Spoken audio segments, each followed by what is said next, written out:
Albania south east Europe के Balkan reason में बसा हुआ एक छोटा सा देश है। जियोग्राफिकल लोकेशन के अलावा आप ये भी जानना चाहेंगे कि आखिर मैं अल्बानिया घूमने क्यों जाऊं। उसके लिए मैं आपको टॉप 3 रीजन्स बताता हूं। रीज़न नंबर 1 है नॉर्थ के अल्बानियन एल्प से साउथ के अल्बानियन रिवियरा तक। ये देश बहुत ही ज़्यादा सुंदर है, चाहे यहाँ के माउंटेन्स की बात करें या बीचेस की बात करें या कोस्ट लाइन की बात करें, अद्भुत है।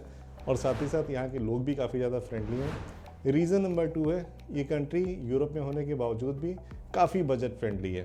तीसरा और सबसे इम्पॉर्टेंट जो रीज़न है वो ये है कि ये कंट्री यूरोप में शेंगन जोन में नहीं आता है, इसलिए जो शेंगन के हैसल्स हैं शेंगन वीज़ा अप्लाई करने के, रिजेक्शन, एक्सेप्टेंस, उन सब से बाहर निकल जाते हैं। आप आसानी से घर बैठे बैठे ऑनलाइन वीज़ा अप्लाई करके अल्बानिया घूमने जा सकते हैं।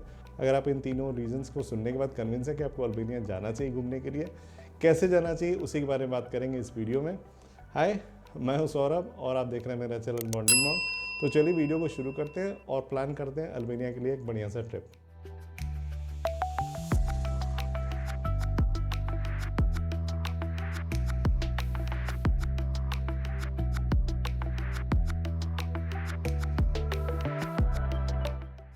किस सीजन में जाना चाहिए, बेस्ट टाइम टू विजिट क्या है? यहाँ के लिए बेस्ट टाइम है अप्रैल से लेके अक्टूबर तक। जो पीक सीजन होता है वो होता है जून, जुलाई, अगस्त। उस समय बहुत भीड़ होती है, तो चाहे तो आप उस टाइम को अवॉइड कर सकते हैं। अक्टूबर अल्बानिया के लिए शोल्डर सीजन है, उसमें भीड़ भी कम होती है और वेदर काफ़ी डिसेंट होता है। कब जाना चाहिए उसके बाद ज़रूरी होता है कि आपको कितने दिनों के लिए जाना चाहिए। मैंने लगभग 6 दिन की ट्रिप की थी, 6 टोटल दिन मिले थे मुझे, और मेरे हिसाब से एक दिन थोड़ा शॉर्ट था। अगर आप डिसेंट एक्सपोजर चाहते हैं अल्बानिया का तो 7 कंप्लीट दिन होने चाहिए आपके पास, और थोड़ा ज़्यादा इलाबोरेटली एक्सप्लोर करना चाहते हैं नॉर्दर्न एल्प्स को तो उसके लिए आप 3-4 दिन एक्स्ट्रा रखिए, यानी कि 10 से 11 दिन। अभी अगला सवाल है कि हम पहुंचेंगे कैसे अल्बानिया। अल्बानिया के लिए अभी यहाँ से कोई डायरेक्ट फ़्लाइट नहीं, यानी यहाँ से यानी इंडिया से कोई डायरेक्ट फ़्लाइट नहीं है किसी भी शहर से। तो या तो आप किसी शेंगन जोन से जा सकते हैं। शेंगन जोन में जाने पे ट्रांजिट वीज़ा के लिए फिर से बहुत सारे इश्यूज़ होते हैं, इसलिए आप शेंगन जोन को अवॉइड कर सकते हैं। सेकेंड बेस्ट ऑप्शन है टर्की। अगर टर्की से अगर आपको ट्रांजिट वीज़ा की ज़रूरत नहीं है तो टर्की से भी जा सकते हैं। मेरे हिसाब से सबसे आसान है जाना यूएई के थ्रू, क्योंकि यूएई अभी 5 साल का multiple entry tourist visa issue कर रहा है। कैसे अप्लाई कर सकते हैं उसके लिए वीडियो मैंने बनाया था, वो चेक कर लीजिएगा। अगर आपके पास यूएई का मल्टीपल एंट्री टूरिस्ट वीज़ा है तो आप आसानी से यूएई के थ्रू किसी भी देश के लिए फ़्लाइट पकड़ सकते हैं। अबू धाबी से विज़र की फ़्लाइट चलती हैं, काफ़ी इकोनॉमिकल। तो आप वाया अबू धाबी इंडिया से तिराना यानी कि अल्बानिया पहुंच सकते हैं। मैंने शुरू में जो टॉप 3 रीजंस बताए थे उसमें एक सबसे बड़ा रीज़न मैंने वीज़ा ही बताया था। वीज़ा काफ़ी सिंपल है। वीज़ा आप आसानी से ई वीज़ा ऑनलाइन अप्लाई कर सकते हैं। कैसे कर सकते हैं उसके लिए एक डिटेल वीडियो मैंने बनाया है, उसको चेक कर लीजिएगा। ब्रीफली बताता हूँ। अगर आपके पास यूएस, यूके, शेंगन का मल्टीपल एंट्री वैलिड वीज़ा है जो कि एक बार यूज़ किया जा चुका है, या यूएई का परमिट है, रेजिडेंस परमिट, जो कि कम से कम 1 साल की वैलिडिटी रखता है, तो उसके थ्रू आप आसानी से अल्बानिया जा सकते हैं। किसी वीज़ा की ज़रूरत नहीं है।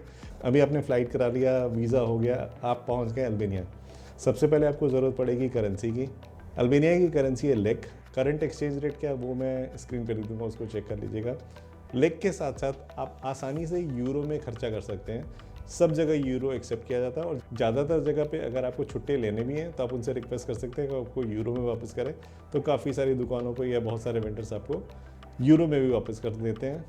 कार्ड का बहुत ज़्यादा प्रचलन नहीं है। सिर्फ तिराना में मैंने देखा कि वाइडली एक्सेप्टेड था क्रेडिट कार्ड, डेबिट कार्ड। छोटे शहरों में, सुपर मार्केट्स में एक्सेप्टेड था, काफ़ी जगह पे नहीं था। तो कैश आप अपने साथ कैरी कीजिए। मैं हमेशा आपको बोलता हूँ कि डेबिट कार्ड से विड्रॉ कर लीजिए, पर अभी ऑफ लेट न्यू ईयर अपने कुछ रूल्स चेंज किए हैं। तो अगर आप एक बार विड्रॉ करेंगे तो इंडियन करेंसी में लगभग 11 से 1150 रुपये खर्चा होगा, इररिस्पेक्टिव ऑफ द फिगर जो आप विड्रॉ कर रहे हैं। तो अगर आप 1000-1100 रुपये हर ट्रांजैक्शन में बचाना चाहते हैं तो यहाँ से साथ में अपने यूरो कैरी कीजिए। यूरो आसानी से एक्सेप्टेड है। डेबिट कार्ड तो आपके साथ रहेगा ही, न्यू वाला या रेगुलर डेबिट कार्ड। तो अगर पैसा ख़त्म हो गया तो आप वहाँ पे एटीएम से विड्रॉ भी कर सकते हैं। पर हाँ, इंटरनेशनल ट्रांजैक्शन ऑन करा के जाना मत भूलिएगा। नेक्स्ट आता है सिम कार्ड। अगर आपका फ़ोन ई सिम सपोर्ट करता है तो एरालो जैसे किसी भी ऑपरेटर से ई सिम खरीद के इंडिया से ही जाइए, इंस्टॉल करके जाइए। जब आप वहाँ लैंड करेंगे आपका डेटा ऑलरेडी चल रहा होगा। और एरालो का जो पैक मैंने लिया था वो लगभग $11 यानी कि 900 रुपये के आसपास था, जिसमें आई थिंक 2 GB डेटा था। मेरे लिए सफिशिएंट था, और लगभग सेम खर्चे में 4-5 GB डेटा वाला सिम कार्ड आपको मिल जाएगा। शहर जाके खरीदिएगा, एयरपोर्ट पे मत खरीदिएगा।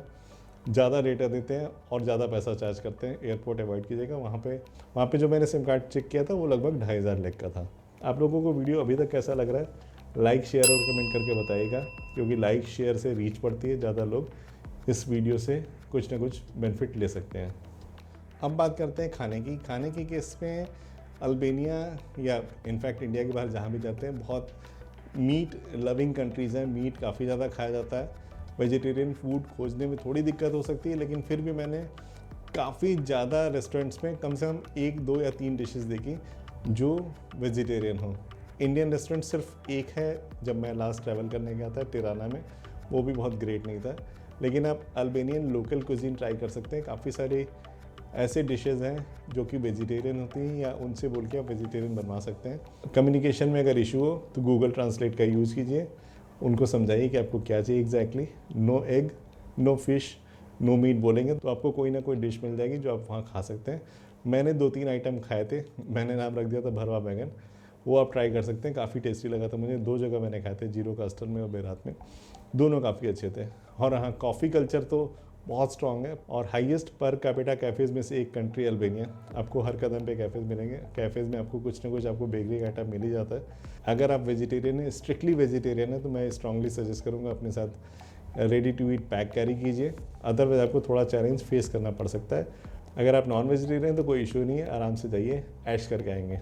इसके बाद बात करते हैं हम लोग एकोमोडेशन की। एकोमोडेशन के केस में मैंने जो नोटिस किया, अगर आप एडवांस में बुक कर रहे हैं 3-4 महीने पहले, मैंने तो काफ़ी लेट बुकिंग की थी, इसलिए मुझे थोड़ा महंगा पड़ा था और मैं शहर के अंदर खोज रहा था। तो मेरा जो एवरेज पर डे का कॉस्ट था वो लगभग 3-3.5 हज़ार के आसपास था। लेकिन अगर आप पहले से प्लान करके अगर आप बुक करते हैं तो जो मैंने चेक किया है 1,500 से 2,500 रुपये के बीच में 8+ रेटिंग वाला शहर के अंदर सिटी सेंटर में, सारे शहरों में, चाहे वो टिराना हो, बेरात हो, जीरा कोस्टर हो, सरांडा हो, हर जगह पे आप स्क्रीन पे देख भी रहे होंगे, उससे आपको आइडिया लग जाएगा कि 1,500 से 2,500 के बीच में आपको डिसेंट एकोमोडेशन मिल जाएगा। अगर आप प्रीमियम प्रॉपर्टीज़ खोज रहे हैं तो उस केस में स्काई इज़ द लिमिट। इसके बाद हम लोग बात करते हैं इंटरसिटी ट्रांसपोर्ट की, यानी कि एक शहर से आप दूसरे शहर कैसे जाएंगे। अल्बानिया बहुत छोटी सी कंट्री है, रेल इंफ्रास्ट्रक्चर ना के बराबर है। प्राइमरली वहाँ का ट्रांसपोर्ट रोड पे रिलाई करता है। एक तो माउंटेनियस रीजन्स है, रोड पे 3 ऑप्शंस हो सकते हैं आपको ट्रैवल करने के। अगर आप बजट फ्रेंडली ऑप्शन खोज रहे हैं, सोलो ट्रैवल कर रहे हैं, तो मैं सजेस्ट करूँगा कि वहाँ के लोकल बसेज पे रिलाई कीजिए। टिराना से हर जगह के लिए काफ़ी फ्रीक्वेंट बसेज हैं, कुछ शहरों को छोड़ के, एक्सेप्शंस की बात नहीं कर रहा हूँ, और काफ़ी बजट फ्रेंडली है मैं कहूँगा। जैसे अगर आपको 100-125 किलोमीटर जाना है तो कुछ 500 रुपये के आसपास किराया था। अगर आपको 250-300 किलोमीटर जाना है तो कुछ 1,200 से 1,400 के बीच में किराया। तो मैं सब INR की बात कर रहा हूँ। अगर आप 3-4 लोग ट्रैवल कर रहे हैं और अगर आप कंफर्टेबल है उल्टी साइड में गाड़ी ड्राइव करने के लिए, यानी कि इंडिया में लेफ्ट साइड में ड्राइव किया जाता है, वहाँ पे राइट साइड में ड्राइव किया जाता है, अगर उससे आप कंफर्टेबल है तो ड्राइविंग मेरे ख्याल से सबसे सस्ता ऑप्शन हो सकता है। क्योंकि अगर आप स्क्रीन पे चेक कर रहे होंगे, जो मैंने रिसर्च करते टाइम देखा था कि आपको 10 से 12 हज़ार रुपये में आराम से 7-8 दिनों के लिए एक डिसेंट ऑटोमेटिक कार मिल जाएगी। उसके बाद ऑफकोर्स आपको पेट्रोल, टोल बहुत सारे रोड्स पे नहीं लगता है, पेट्रोल का खर्चा करना पड़ेगा, पर फिर भी वो इकोनॉमिकल होगा और काफ़ी कन्वीनियंट होगा। और तीसरा सबसे लीस्ट प्रेफर्ड जो ऑप्शन है वो है टैक्सी का। टैक्सी काफ़ी महंगी है, 250 से 300 किलोमीटर के बीच में आपको लगभग पे करना पड़ेगा इंडियन करेंसी में 10,000 के आसपास। किसी दिन आपको स्पेसिफिकली ज़रूरत होगी, मैं आगे आइटनरी बताऊँगा, उस दिन अगर आपके पास रेंटेड कार नहीं है तो आप टैक्सी उस दिन ले सकते हैं। अब बात करते हैं अगर आपको सिटी के अंदर ट्रांसपोर्ट यूज़ करना है तो क्या क्या ऑप्शन हो सकते हैं। जहाँ पे लोकल बसेस चलती है, जैसे मैंने बेरात में लोकल बस यूज़ की, तिराना में यूज़ की, काफ़ी रिलायबल हैं और काफ़ी इकोनॉमिकल हैं। अगर आप बस में ट्रैवल करने के लिए कंफर्टेबल है, कई बार आपको बैठने को जगह नहीं मिलेगा, पर ये समझ लीजिए कि तिराना जैसे शहर में, या मैंने बेरात में यूज़ किया था, फ़िक्स रेट्स हैं। एक स्टॉप जाना है या लास्ट स्टॉप जाना है, सिर्फ 40 लाख लगते हैं। दूसरा ऑप्शन है आप वहाँ पे टैक्सी यूज़ कर सकते हैं। टैक्सी के लिए फ्लैग डाउन कीजिए या ऐप से यूज़ कीजिए, मोर और लेस सेम ही रहता है। तिराना में तो टैक्सी मैंने मीटर से चलती हुई देखी थी, बेरात में नहीं देखी थी। आपको स्ट्रांगली नेगोशिएट करना पड़ेगा अगर आप टैक्सी ले रहे हैं तो। और कुछ ऐप्स भी हैं जिनके लिंक्स मैं डाल दूंगा डिस्क्रिप्शन में। 3-4 टैक्सी ऐप्स हैं, वो भी आप यूज़ करके टैक्सी अवेल कर सकते हैं। और अगर आप 2 व्हीलर ड्राइव करने के लिए कंफर्टेबल हैं और आपने रेंटेड कार नहीं ले रखी है तो आप आराम से 2 व्हीलर भी रेंट करके घूम सकते हैं। 2 व्हीलर का rent south east Asian countries के मुकाबले काफ़ी ज़्यादा है। फिर 1,500 से 2,000 रुपये लेते हैं लोग एक दिन के रेंट का। अगर आप अल्बानिया में 2 व्हीलर या 4 व्हीलर ड्राइव करना चाहते हैं तो आप अपने ड्राइविंग लाइसेंस के साथ साथ इंटरनेशनल ड्राइविंग परमिट भी ज़रूर कैरी कीजिएगा। वॉक करके घूमेंगे तो आपको शहर के अंदर घूमने में थोड़ा ज़्यादा मज़ा आएगा। आपको थोड़ी ज़्यादा वॉकिंग करनी पड़ सकती है, पर फिर भी मैं रिकमेंड करूँगा कि जो सिटी सेंटर्स हैं, चाहे टिराना का सिटी सेंटर हुआ या हेरिटेज सिटीज़ हैं जैसे जीरो कास्टर या बेरात, आप वॉक करके एक्सप्लोर कीजिए। चलिए बात कर लेते हैं हम लोग आइटनरी की। मेरे प्लान के हिसाब से आपको कम से कम 7 पूरे दिन देने चाहिए अल्बानिया का एक डिसेंट एक्सपोजर लेने के लिए। तो 7 दिनों में आप क्या क्या एक्सप्लोर कर सकते हैं, कैसे एक्सप्लोर कर सकते हैं, उसके लिए एक डिटेल आइटनरी बना रखी है मैंने, और 2 अल्टरनेटिव ऑप्शंस भी दिए अगर आपको डिटेल में नॉर्दर्न एल्प्स यानी कि अल्बानियन एल्प्स को एक्सप्लोर करना है तो वहाँ पे चेक कर लीजिएगा, आपको पूरी आइटनरी डिटेल में मिल जाएगी। तो जिस दिन आप अल्बानिया पहुँचेंगे आई एम श्योर काफ़ी टायर्ड होंगे। आप टिराना में अपने आप को पहले एक्लेमेटाइज़ कीजिए, अपने एकोमोडेशन के आसपास के एरिया को थोड़ा सा एक्सप्लोर कीजिए, सेटल डाउन कीजिए। नेक्स्ट डे सुबह आप डे ट्रिप प्लान कर सकते हैं। थेट करके एक जगह है अल्बानियन एल्प्स में, वहाँ दिन भर जाइए, अल्बानियन एल्प्स को अच्छे से एक्सप्लोर कीजिए। बहुत ही सुंदर है, काफ़ी सारे हाइकिंग ट्रेल्स पे लेके जाते हैं, वाटरफॉल्स हैं, कुछ व्यूइंग पॉइंट्स हैं, वो सब दिखाते हैं डे ट्रिप में, और शाम को वापस लाके आपको टिराना छोड़ देंगे। अगर आप यहाँ पे 3-4 दिन ऐड करना चाहते हैं तो इसको ब्रेक डाउन करके आप आराम से 3-4 दिन में 2 ऑप्शंस हैं। जो ऑप्शंस मैंने दे रखे हैं अपने आइटनरी के सैंपल में, वो 2 ऑप्शन में से कोई ऑप्शन एक्सप्लोर कर सकते हैं। मैं अभी यहाँ पे डिटेल नहीं करूँगा, कोई क्वेरी होगी डिटेल ऑप्शंस को एक्सप्लोर करने में आप मुझे बताइएगा, मैं कोशिश करूँगा कि आपकी हेल्प करूँ। अगले दिन सुबह जब भी आप सुबह निकलना, मैं रिकमेंड करूँगा जितना अर्ली पॉसिबल हो उतना जल्दी निकलिए, ताकि आप अगले शहर में जाके अच्छे से एक्सप्लोर कर पाएँ। नेक्स्ट डे आप टिराना से बेरात चले जाइए। बेरात लगभग 2-2.5 घंटे लगते हैं पहुंचने में। आप बेरात में एक एकोमोडेशन लीजिए, वहाँ अपना बैग ड्रॉप कीजिए, दिन भर बेरात की हिस्टोरिकल सिटी को एक्सप्लोर कीजिए। बहुत सुंदर लगा मुझे। मैं एक्चुअली दोपहर में वापस चला गया था, तो मैंने रात का सीन नहीं देखा, पर मैंने सुना रात को और भी ज़्यादा सुंदर होता है, इसीलिए मैंने अपनी आइटनरी में थोड़ा सा चेंज किया और आपको रुकने के लिए रिकमेंड कर रहा हूँ। अगली सुबह वहाँ से जीरो कास्टर के निकल जाइए। जीरो कास्टर लगभग वहाँ से आपको 3-3.5 घंटे लगेंगे। आपके पास रेंटेड कार है, रेंटेड कार से, अदरवाइज आप पब्लिक बस से आराम से जा सकते हैं। जीरो कास्टर में अगेन एकोमोडेशन बुक कीजिए, रेस्ट कीजिए थोड़ा सा, और उसके बाद जीरो कास्टर की हिस्टोरिकल सिटी को एक्सप्लोर कीजिए। बहुत छोटा सा शहर है, एक कासल है और एक ओल्ड टाउन है, उन सारी चीज़ों को एक्सप्लोर कीजिए, आराम से चिल मारिए, रिलैक्स कीजिए।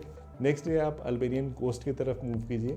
मैं सजेस्ट करूँगा कि आप टैक्सी लेके, जैसे मैंने टैक्सी ली थी जीरो कास्टर से सरांदा जाने के लिए, अल्बानियन कोस्ट यानी सरांदा जाते टाइम आप आराम से बीच में ब्लू आई देखते हुए जाइए। ब्लू बहुत सुंदर है, 100% एक्सप्लोर करना चाहिए। अगर आप बस लेके जाएंगे तो ये आपके लिए अलग से पापड़ बेलने जैसा हो जाएगा, इसलिए मैं पैसा थोड़ा ज़्यादा लगेगा। लगभग 50 यूरो मांगते हैं जीरो कास्टर से ब्लू आई होते हुए सरांदा पहुंचाने के लिए। सरांदा पहुंचने के बाद आप थोड़ा सा रिलैक्स कीजिए, आसपास में प्रोमेनाड के आसपास घूमने चले जाइए। आप सरांदा जाके वहाँ पे प्रोमेनाड पे एंजॉय कीजिए, चिल मारिए, रिलैक्स कीजिए। वहाँ पे एक ल्यूकेर्सी कासल करके वहाँ जा सकते हैं, वहाँ से सनसेट काफ़ी अच्छा दिखता है। तो नेक्स्ट डे आप सुबह बाइक रेंट पे ले लीजिए। अगर आपको रोमन आर्किटेक्चर और हिस्ट्री में इंटरेस्ट है तो ब्यूट्री नेशनल पार्क देखने जा सकते हैं, नहीं तो आप स्किप करके सामिन में बीच पे रिलैक्स कीजिए, लेज कीजिए। मस्त जगह है, मस्त एंजॉय कीजिए, सामिन में दिन भर बिताइए, शाम को वापस सरांडा अपने एकोमोडेशन पे आ जाइए। और नेक्स्ट डे जो आपके ट्रिप का 6वां दिन होगा, उस दिन आप सरांडा से टिराना चले जाइए। रास्ते में अल्बानियन रिवियरा देखते हुए जाइएगा। मैं स्ट्रांगली रिकमेंड करूँगा, अगर रेंटेड कार में है तो उसी रूट से जाइए, अगर आप रेंटेड कार पे नहीं है तो टैक्सी ले लीजिएगा। और आप इतनी सीनिक ड्राइव एंजॉय करते हुए टिराना जाएंगे, आपको मज़ा आ जाएगा। मैंने पूरा दिन उस अल्बानियन रिवियरा में ही बिताया था, सरांडा से टिराना जाते हुए। वो हाईली रिकमेंडेड, हालांकि पैसा ज़्यादा खर्चा होगा, बस में सिर्फ 1400 रुपये लगेंगे, टैक्सी में ज़्यादा लगेंगे, लेकिन फिर भी मैं स्ट्रांगली रिकमेंड करूँगा कि आप टैक्सी लेके अल्बानियन कोस्ट को, रिवियरा को एंजॉय करते हुए। बहुत सारे सुंदर सुंदर कोस्टल टाउन्स हैं, जैसे हिमारा है, धर्मी है, और इसके अलावा जीपे बीच है, और इसके अलावा लोगारा पास, ये सब देखते हुए जाएंगे, आपको डेफिनेटली मज़ा आएगा। तो ये करिएगा।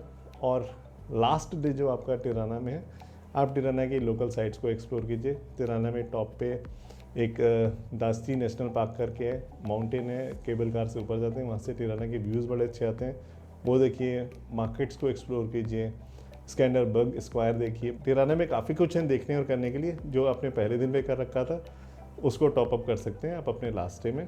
8वें दिन फ्लाइट पकड़ के आप अपने घर वापस आ सकते हैं। अब बात करते हैं बजट की, जो कि किसी भी ट्रिप के लिए सबसे इंपॉर्टेंट एस्पेक्ट होता है। वही डिसाइड करता है कि आप किसी ट्रिप पे जाएंगे या नहीं जाएंगे। मैं जब भी बताता हूँ बजट अपने किसी भी वीडियो में ट्रैवल प्लानिंग के, उसमें एक कपल के लिए बताता हूँ। इस केस में भी एक कपल का ही बजट बता रहा हूँ। तो बजट के केस में सबसे बड़ा खर्चा जो होता है वो होता है फ़्लाइट का। फ़्लाइट की केस में मैंने जो ऑब्जर्व किया है, वाया अबू धाबी जाने की बात कर रहा हूँ। अबू धाबी के थ्रू जाएंगे और 20 किलो का बैग लेके जाएंगे, तो लगभग 40,000 रुपये पर पर्सन में अगर आपने प्लान इन एडवांस किया तो टिकट मिल जाएगा आपको रिटर्न। फ़्लाइट के बाद जो सबसे बड़ा खर्चा होता है वो होता है होटल का। होटल के केस में मैंने अपर साइड रखा है लगभग 2,500 रुपये पर डे का। मैंने 8 रात पकड़ा है, 8 रात के लिए 2,500 के हिसाब से बनता है लगभग 20,000 रुपये। और नेक्स्ट जो खर्चा होता है वो होता है वीज़ा का। वीज़ा के केस में मैंने सिर्फ 3,000 ही रखा है 2 लोगों के लिए, क्योंकि इनका फ़ीस 15 यूरो ही है। मैं एक्सपेक्ट कर रहा हूँ कि क्रेडिट कार्ड या डेबिट कार्ड से पेमेंट का सिस्टम ऑलरेडी इनका शुरू हो गया होगा। अगर नहीं हुआ होगा, अगर आपको बैंक ट्रांसफ़र करना है तो इस 3,000 के बजट को आप थोड़ा सा एक्सटेंड कर लीजिएगा। उसके बाद एक इम्पॉर्टेंट खर्चा होता है वो होता है खाने का। मैंने ये कैलकुलेट किया है कि आप ब्रेकफास्ट अपने होटल में एकोमोडेशन में कर रहे होंगे तो उस केस में आपको 2 मील बाहर लेना होगा। अगर आप 2 लोग 2 मील लगभग 7 दिनों तक बाहर लेंगे तो आपका खर्चा होगा अप्रॉक्सीमेटली 18,000। रफली मैंने कैलकुलेट किया है, एग्जैक्ट बॉल पार्क नहीं है। सिम के ऊपर आपका खर्चा होगा 1,000, जैसे मैंने बताया था, एक सिम लेंगे तो 1,000 रुपये, 2 सिम लेंगे तो 2,000 रुपये। इंटरसिटी ट्रांसपोर्ट के लिए मैंने रखा है लगभग 12,000 रुपये, जिसमें एक शहर से दूसरे शहर जाना, जैसे कि टिराना से बेरात, बेरात से जीरोकास्टर से सरांडा, सरांडा से आपका वापस टिराना, इसके लिए लगभग मैंने रखा है 12,000 रुपये।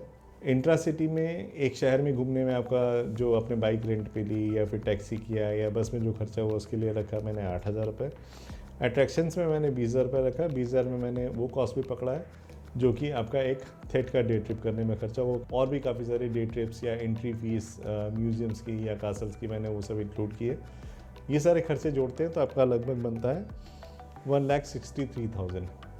अगर आप इसको थोड़ा सा और एक्सटेंड करके कुछ और बफर रखना चाहते हो तो मेरे हिसाब से 1,70,000 रुपये में 2 लोग आराम से 1 हफ्ते का ट्रिप करके अल्बानिया से वापस इंडिया आ सकते हैं। अल्बानिया में आप क्या क्या और कैसे कैसे कर सकते हैं उसके लिए प्लेलिस्ट यहाँ स्क्रीन के कॉर्नर पे और डिस्क्रिप्शन में मिल जाएगा, उसको चेक कीजिएगा डिटेल में जानने के लिए। ये वीडियो आपको कैसा लगा कमेंट करके, लाइक करके, शेयर करके बताइएगा ज़रूर। मैं आप लोगों से मिलूंगा अगले वीडियो में कुछ नया कंटेंट लेके। जब तक मिलूँ तब तक अपना ख्याल रखिए, खुश रहिए, मुस्कुराते रहिए, स्वस्थ रहिए। Bye bye and take care.